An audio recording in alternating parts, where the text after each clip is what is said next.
Sa video na to mga boss is mag-install tayo kung paano po ito nakabit itong dual contact. So hindi na po kailangan sugatan yung mga stock wire natin mga bossing. So ang kailangan lang natin is accessory wire, kumbaga extra wire lang. So wala nang gagalawin mga bossing. So yan, umpisahan po natin mga boss. So ito di ko lang pinapakita sa inyo pag baklas mga boss, no? Alam nyo naman siguro to kung paano. Ito yung 12 volts na adjustable relay natin mga bossing. Ito, so papalitan natin yung stock na flasher relay. So adjustable po ito bossing. So ito mabibili po ito sa TikTok. So ilapag ko na lang yung link sa comment section para mabili nyo mga boss. Itong adapter na BEU 15SB, ito mga bossing, ito is mabibili po ito sa TikTok. So ilapag ko na lang din yung link para mabili nyo mga bossing. So ito gagamitin natin mga boss. At saka yung itong dual contact, bali ito sa Shopee lang ito mabibili mga bossing. So ipalapag ko na lang rin. So kasama na ito. So yan po ikakabit natin. Tsaka dagdag din tayo ng accessory wire. Ito magagamit to bossing, makikita nyo maya. So ang una natin gagawin mga boss is bubunutin natin itong stock na flasher relay. Ito mga boss, yan, bubunutin natin yan, tapos papalitan natin ng adjustable na flasher relay. So ayan, so ito na po ang ikakabit natin sa flasher relay. So ito adjustable ito mga boss. So ito yung adjustan niya boss, mabilis, so may slow, parang ganon mga boss. So sa akin di ko na ginalaw ito mga boss. Nasa inyo pa din kung gusto nyo ng medyo mabilis yung pag signal or medyo slow. So nasa inyo rin mga boss. Ito i-plug nyo lang dito mga boss. Ayan, plug yung flasher relay. Dito nyo lang boss, pasok mo lang yan mga bossing. So ayan, ganyan. So next naman mga bossing is tatanggalin muna natin itong bulb. Yan, so ito maabot lang yan dito sa ilalim mga bossing, dyan. Tapos ikutin nyo lang pa kanan. Yan, tingnan mo, ikutin lang pa kanan, pak, tapos hilain nyo. Yan, tanggal na yan. So sa pagtanggal naman ng bulb nito mga boss is diinan nyo lang muna. Yan, diin muna, diin, tapos ikutin nyo lang pakaliwa. Yan, same process lang din mga bossing. So ikutin lang din ito pa kanan. Ayan, tapos hilain nyo. Yan, matatanggal na yan. So same process lang din mga boss. Diinan nyo lang, diinan nyo muna, tapos ikutin nyo pa kaliwa. Yan. So next naman is itong dual contact. Idaan muna natin itong isa sa ilalim, palabas sa may signal light. Yan mga boss. Tapos yung isa sa kabila.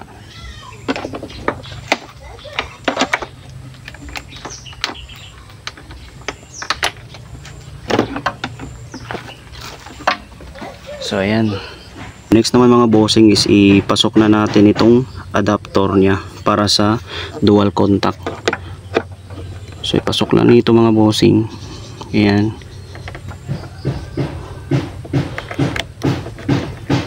ipasok lang yan, tapos ikot nyo pa kanan. Yan, tapos pwede na rin to ipasok itong dual contact na LED. Yan mga bossing, same din sa kabila. So yan, hanapin nyo lang tong parang may circle ito, tapos idaan nyo dito sa may, yan yung parang may putol, pasok nyo lang dyan, tapos ikot nyo pa kanan. Yan, yan. So next naman mga bossing is itong accessory wire, yung baga extra wire natin mga boss. So balatan nyo lang to mga boss. Yan, nakabalat na. Yan, balatan nyo lang to, kasi ipasok kasi natin ito sa socket. Clip na lang natin ito mga boss. So sundan nyo lang to mga boss. So yan, i-clip nyo lang to.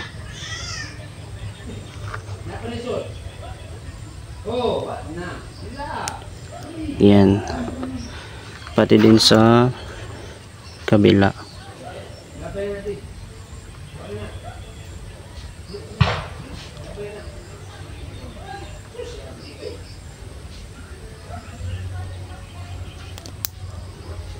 Yan. So ipasok nyo lang dito mga boss. Ito.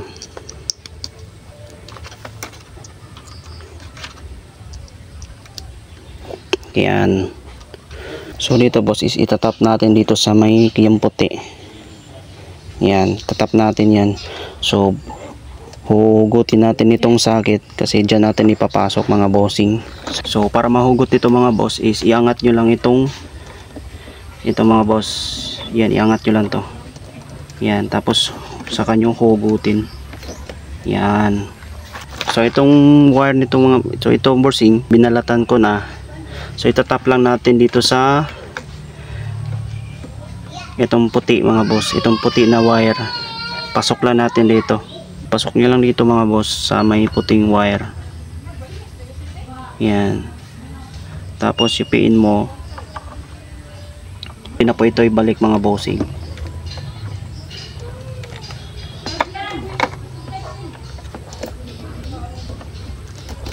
Yan. So ngayon iti-test natin. So i-on natin yung susian kung talagang gagana ba. So i-on ko muna ang susian mga boss kung talagang gagana ba siya. Ayun mga boss, gumagana mga bossing. Signal natin kung yan. Signal right. Signal left. Hazard. Then high beam. Yun, walang problema mga bossing. So yan, check natin sa dashboard mga boss kung talagang may umiilaw na master warning. So ayan mga boss, wala siyang master warning na naka-indicate. Pwede na po natin dyan ipasok mga bossing. So sa pagpasok mga boss, dapat hindi po masyadong naiipit yung wire na puti. Yan, sa pagpasok naman ikot nyo lang pa kaliwa. Yan, same process lang din mga boss. Bago nyo ipasok mga bossing is itapat nyo muna tong wire dito sa may yung parang putol na plastic. Yan, bago ipasok para hindi po maiipit yung wire. Tapos ipasok. Yan, ipitin nyo lang. Yan boss, ipitin nyo lang para hindi po maiipit yung wire bago nyo ipasok.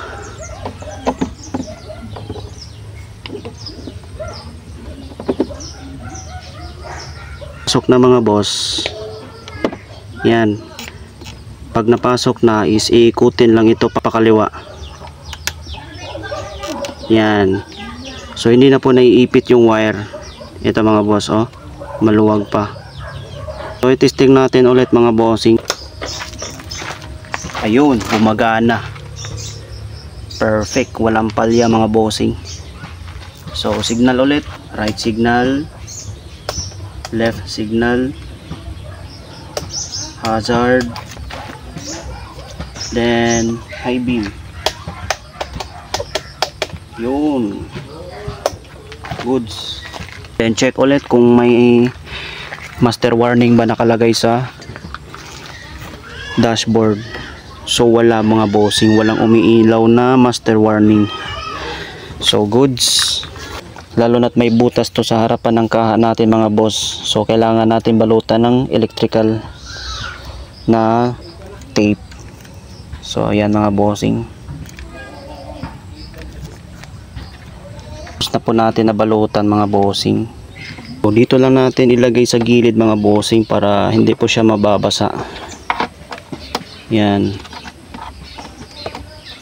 Kasi may butas kasi yan mga bossing yung mga kaha natin sa harap. Lalo na to mga boss, ito sa dashboard. At saka yan mga bossing, may butas yan, tinatakpan ko lang. Yan.